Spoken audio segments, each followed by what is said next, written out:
Erev Tov, good evening. Today is a special day in the day of the year, according to the Jewish year. It's the 5th day of Av. The 5th day of Av is the day that the AriZal, Rabbi Yitzhak Luria Ashkenazi, passed away. Just so we understand who the rabbi was,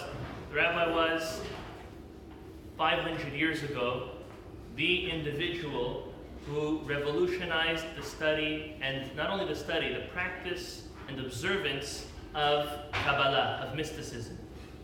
Mysticism and Kabbalah is something which to many of us it's above us, it's way beyond, it's something spooky, something esoteric.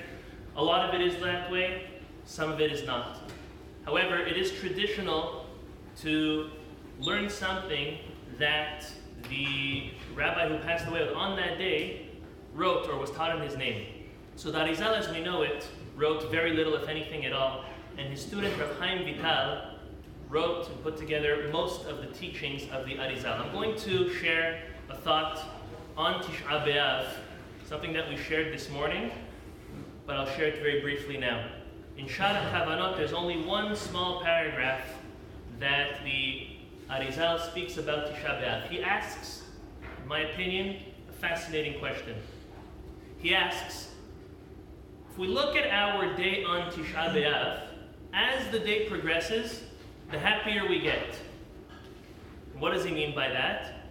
He means from midday and on, we're able to already sit on chairs. This year, Motzei Shabbat, when the fast starts, all the way till midday on Sunday, we need to be sitting on the floor. However, from midday, 1:27 here in Florida, we're allowed to get up and sit on a chair. And then we bring our tefillin to the Beit HaKnesset and we put on talit and tefillin for mincha time. And we say words and phrases in tehillim of consoling, of nechama. He says, why does it seem like the day is getting better and more upbeat? Based on the Talmud, the opposite should be. Because the Talmud says that on Tisha B'Av, on the 9th day of Av, from midday and on, towards the end of the night, it was actually getting worse. The Bet HaMikdash, the structure, the Hechal itself, was being burnt. So it should get even worse in the afternoon. Why is it getting better? He answers as follows. He says that when the Jewish people on that Tisha B'Av saw the destruction of the Bet HaMikdash, they were getting very scared.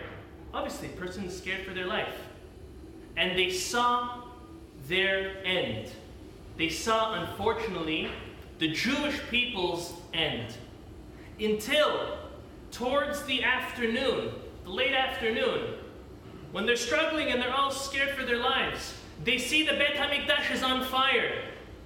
They see that the structure which God resonated and He resided His very own Shekhinah is being burned to the ground. The AriZal says they got happy. They got happy. We cry every year. This year it's 1,950 years. And they were happy when it was happening, when they saw it. Listen to what he says. He says, when they saw that the Bet HaMikdash was being burnt down, being destroyed, they said, Baruch Hashem, thank God. Thank God that God is letting out His anger and His wrath on sticks and stones, on this building which can be rebuilt, and not on the entire Jewish people. This is why he says, till today, till almost 2,000 years ago, we have a tradition to act with a little bit of less mourning, less avelut, towards the end of the day of Tisha B'Av. And we say verses from Tehillim which actually console us and make us joyous because of that.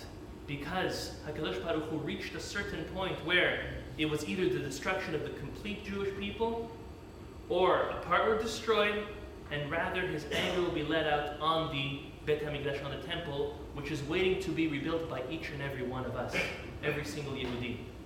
This is the first answer he gives. He gives a second answer very quickly, and he says that actually Mashiach is supposed to be born on the afternoon of Tisha B'Av, and that's why it's also a happy day, because the Mashiach will be the coming of the final salvation and redemption.